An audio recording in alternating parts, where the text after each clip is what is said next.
I'm Jada Montemarano with your Spectrum News 1 update. Governor Gavin Newsom declared a state of emergency coming after a major storm is expected to dump potentially damaging amounts of rain on the state. This declaration can request the National Guard if needed and also direct Caltrans to call in assistance from the Federal Highway Administration for road repairs.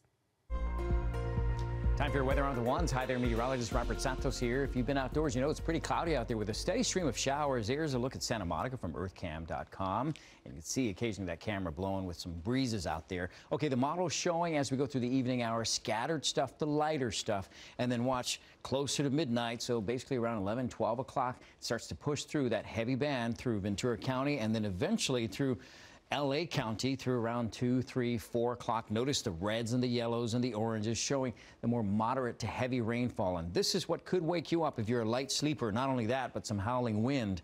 Then you look at 7 o'clock, the morning commute. You notice still a large chunk of Southern California will be wet. Into the lunch hour and into the afternoon, you'll see we finally start to see that big storm move on out of here. Temperature-wise, starting off in the low 60s for today. And then watch tomorrow. Temperatures not changing much. Still will be a cool day. You're up to date.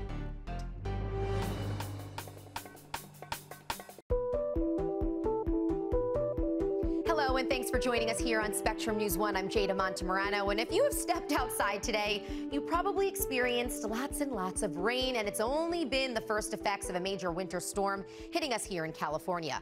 Already, Governor Newsom has declared a state of emergency. And while northern parts of California will bear the brunt of the storm, first responders in SoCal are preparing for major flooding. In San Bernardino County, the fire department says it staffed up swift water rescue personnel, hand crews, and heavy equipment, while officials with the state governor's Office of Emergency Services warned the worst is yet to come. Stay dry, stay safe, and stay at home if possible. During the height of these storms, the safest place to be is off the road and at home. Of course, flooding is a big concern in some parts of L.A. as well. That includes Laurel Canyon, where street closures were in effect for part of today so that barricades and other storm preparations could be installed. Logan Hall starts us off. Heavy rain calls for heavy-duty equipment in Laurel Canyon. With fears of potential floods and mudslides, crews in the area work to secure barricades. Neighbors like Nico Bearhalter are hunkering down and hoping that new additions will keep them safe. Nico was stuck in his home during the temporary road closures, unable to drive to work. I'm hoping once they get these barriers down, it'll be to a point where people can come up and down. And I hope that hill doesn't go, because that would be pretty bad. Might not be out of here for a while if that's the case. Nico moved to Los Angeles only 5 months ago and says it hasn't been the sunny paradise he's hoped for. He says he wasn't aware that mudslides were a concern in the area. Yeah, this is all news to me. I didn't know that this happened. Some people say the canyon needs even more protection. Rudy Knoll has lived in Laurel Canyon since 1973. He says it's time to put these barricades up and down the whole boulevard. Right now it's about safety. He's been driving Laurel Canyon Boulevard for decades and thinks it would be a major precaution with the way water flows down the canyon. I'm just alongside there's some stuff coming down. But when the rain comes, it washes it all down the canyon anyway. The Department of Water Resources says this storm has the potential to do major damage.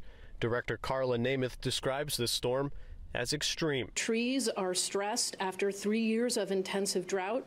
The ground is saturated, and there is significant chance of downed trees that will create significant problems, potentially flooding problems, potentially power problems. As for Nico, he just hopes the storm dies down and that the only way in and out of his home will be safe to drive on. Yeah, I can't do anything about it, so hopefully they know what they're doing and it's all sorted out. But with storms expected to continue, crews with the Department of Transportation say they are still uncertain about how this road will hold up. It's only day 2 of the new congressional calendar, and in the House, little to no progress has been made so far. After 6 votes, there's still no House Speaker. Republicans, who have a slim majority in the lower chamber, are divided over who to elect for Speaker. So far, seemingly not wanting House Majority Leader Kevin McCarthy for the role. Today, Congressman Mike Garcia, who represents parts of L.A. and San Bernardino counties, made an impassioned plea for Republicans to make a compromise. We've had the concessions, we've had the compromise, we've had our internal elections and the conversations that were a continuation of what our founding fathers have done. And we need to put all of that behind us, do our jobs as members of Congress, legislate, elect a member, the Speaker of the House so that we can actually be members of Congress and move forward. As Congressman Garcia mentioned, the House cannot vote on any measures until it elects a new Speaker, and new members cannot be sworn in. And it seems like they'll have to wait a little bit longer because just hours ago, the House reconvened, voting to adjourn until tomorrow at 9 a.m. Pacific time after failing to reach a consensus. Julia Benbrook has the latest on the turmoil in Congress. Bilirakis. McCarthy. House members voted again and again and again. The question recurs upon the election of a speaker. But day 2 of the election for House Speaker went much like the first. Representative Kevin McCarthy of California repeatedly failed to win enough votes. There's headlines about the chaos, this and that. Yesterday, our colleagues on the other side of the aisle were tweeting their bags of popcorn that they had out. They love it. The day began with former President Donald Trump posting a message of support for McCarthy.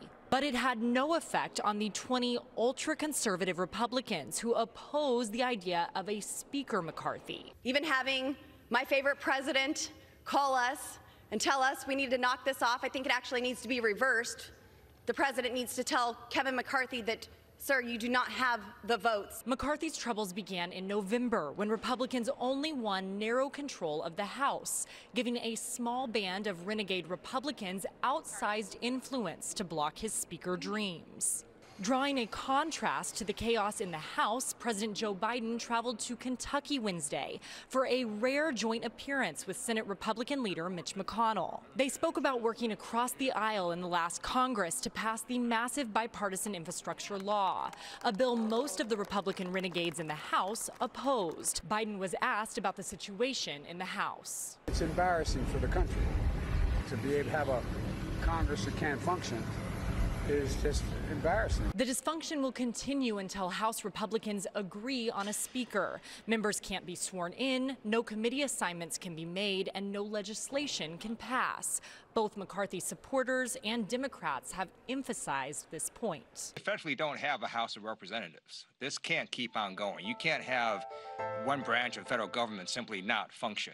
This as Democrats' enthusiasm for their speaker nominee, Hakeem Jeffries of New York, is still going strong. He's received unanimous support from his party in each round of voting. In Washington, Julia Benbrook, Spectrum News. And it's bringing back that night, that memory, seeing him collapse on the floor and medics coming in and trying to revive him. A local father shares his thoughts on Buffalo Bills player Damar Hamlin's collapse after losing his son to a heart condition on the football field. We'll bring you his story after this. Any Ivy League school or elite college or any kind of competitive environment, you know that there are rich people's kids there. You know that there are celebrities' kids there. The ringleader behind the college admissions scandal now facing years behind bars. Coming up, we'll give you an update on the case and show you how USC students are responding. Stick with us after the break.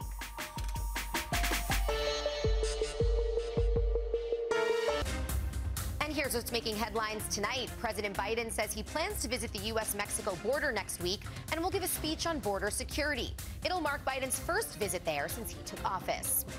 And the Department of Justice says the U.S. Postal Service can deliver prescribed abortion drugs anywhere in the U.S., regardless of a state's laws on abortion.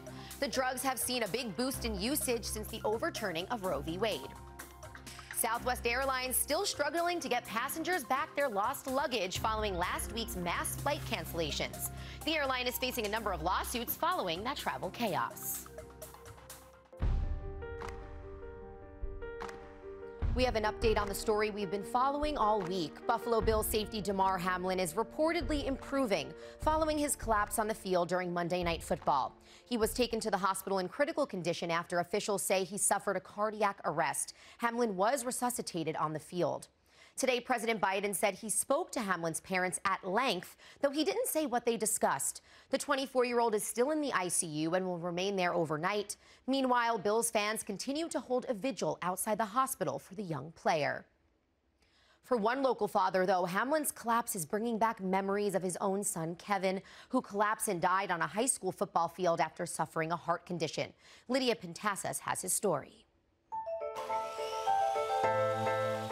Inside his workshop is where you'll find Robert Tellez on most days. But on this day, along with working on his projects, he's thinking about his son, Kevin Tellez. It was Kevin's dream to someday work with his father and own a contracting business. That's why I haven't given it up, because that's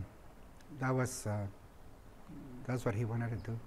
On September 11, 2009, Kevin collapsed on the field as he played football for Garden Grove High School. He was rushed to the hospital where he died.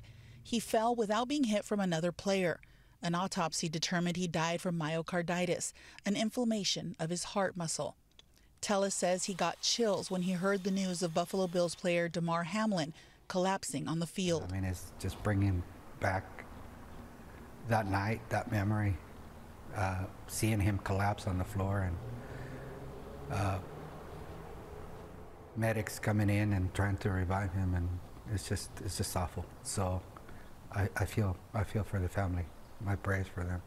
Although we don't know exactly what caused Damar Hamlin to go into cardiac arrest, Dr. Jabbar Whittier, who is a cardiologist at Kaiser Baldwin Park, says there could have been several causes. It may have been that he had an abnormal heart rhythm or an arrhythmia. It may have been he had thick heart muscle. It may have been the impact from the force of the tackle that he had. It's difficult to say at this time, but it could be any of those. Dr. Whittier says while parents may be weary after seeing this latest incident unfold, the important thing is to be safe. You know, sports are a great way to maintain a healthy lifestyle, and we should be participating in sports, but we also want to make sure that the kids are safe by having a full history and physical on a regular basis. As for Robert, his son had just had a physical, but no one knew he had a heart condition. He says he's now praying for Hamlin. It's good that he's alive, that he still got a chance. My son didn't get a chance. He's also hoping no other family will ever have to go through anything like this, ever again. The ringleader behind the college admission bribery scandal, also known as Varsity Blues, was sentenced today to 3.5 years in federal prison. Prosecutors say Rick Singer took in $25 million from his clients to get their children into highly esteemed universities. Singer will also have to serve 3 years of supervised release. More than 50 people involved in the scandal were charged, including actresses Felicity Huffman and Lori Loughlin. Chase Beach actually spoke with a former USC student about the impact of this investigation. It's been 1 year since she graduated from USC's Annenberg School, and Kate Lee Johnston is adapting to life after college. She's an actress and spends much of her time here in a home studio auditioning. I submit to every single casting call that comes into my inbox from all the different casting websites every day. While the entertainment industry is competitive, Kate says she's used to working hard. When she was admitted to USC, she was granted a prestigious presidential scholarship. And it was just so beautiful. During her time there, USC was ensnared in the Varsity Blues scandal. The U.S. Attorney's Office revealed an elaborate system using bribery had helped wealthy families gain access to elite colleges, including USC. Kate says at the time, it was the center of conversation. I think my classmates, a lot of them did feel like very shocked and resentful. But she wasn't surprised. Any Ivy League school or elite college or any kind of competitive environment, you know that there are rich people's kids there. You know that there are celebrities' kids there. On Wednesday, the mastermind behind the admission scandal, Rick Singer, was sentenced to 3.5 years in prison. He pled guilty to falsifying resumes and test scores. Lisa Mauricio is the director of special programs with College Match, an organization that helps low-income students apply for top universities. She says Varsity Blues revealed inequities. Really, the college application system has always been unfair, but the scandal really exposed the lengths to which parents would go to. She says since the scandal first broke, not much has changed. Despite this, she's hopeful that U.S. universities will focus more on merit. How can institutions, instead of being gatekeepers, how can institutions be gate openers?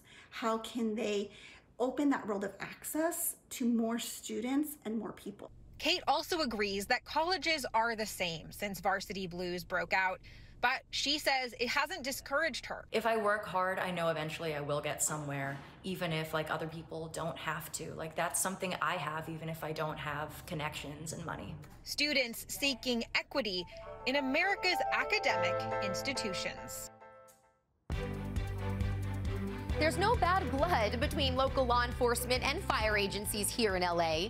The Battle of the Badges contest kicked off today. It's a friendly competition where local police and fire departments try to donate the most blood. First responders have donated more than 50,000 units since the contest started in 2007. And coming up, there's no shortage of remakes when it comes to movies these days. An iconic Hollywood restaurant is getting a remake of its own. We'll take you to a new exhibit at the Formosa Cafe and show you how it's honoring Chinese actors and producers in the movie-making industry. Surfing and skate culture are huge in Southern California, but what about its slang? Coming up, we'll tell you some terms you should know.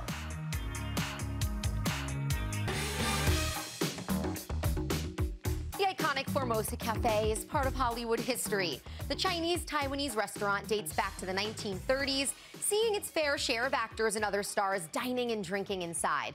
Now, with that in mind, the restaurant is hosting an exhibit of sorts, recognizing the impact Chinese actors and producers had on the movie-making industry. I spoke with the filmmaker and historian behind the display in the bar. Get transported back to the golden age of Hollywood. Oscar-nominated filmmaker, author, and curator Arthur Dong walks through the iconic red interior of the Formosa Cafe, known for hosting stars like Marilyn Monroe and John Wayne. If only the walls could talk, right? But these walls are literally sharing history now.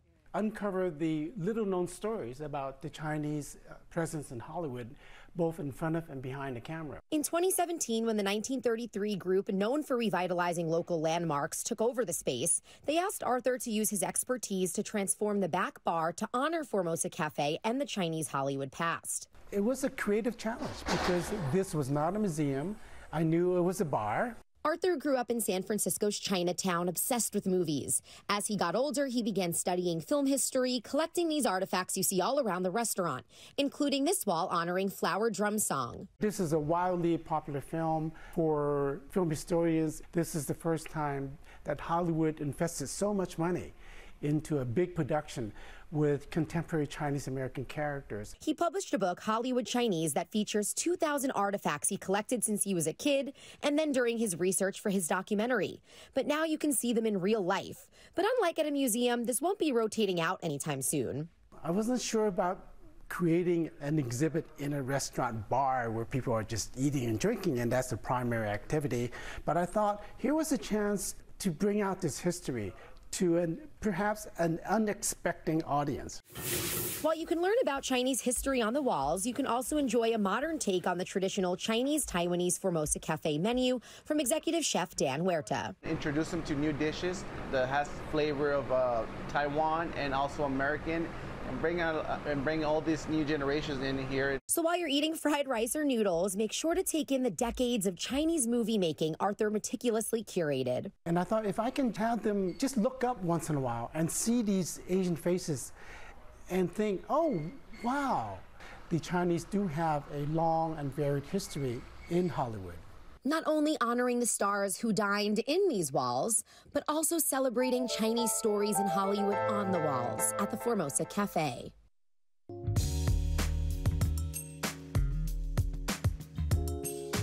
Okay, bear with me on this one, all right? Spill the tea. Straight bussin'. Weird flex, but okay.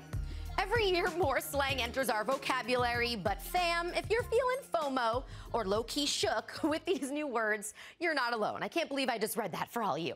Dave Stelk shows us how SoCal skate culture is a hub for new slang in this lit edition of That's So LA. Go off, King. Some say the best way to learn a new language is to fully immerse yourself, which is why David Burke is taking careful notes in Venice Beach and chatting up skateboarders like Ben Cohen so as to soak up the local dialect. Every city has their own slang, especially in LA. In this universe, someone might describe someone else as being ratchet. So ratchet means ugly. Yeah. Or alternately, a person may have riz. That means you got game. That means you're doing something right. Riz.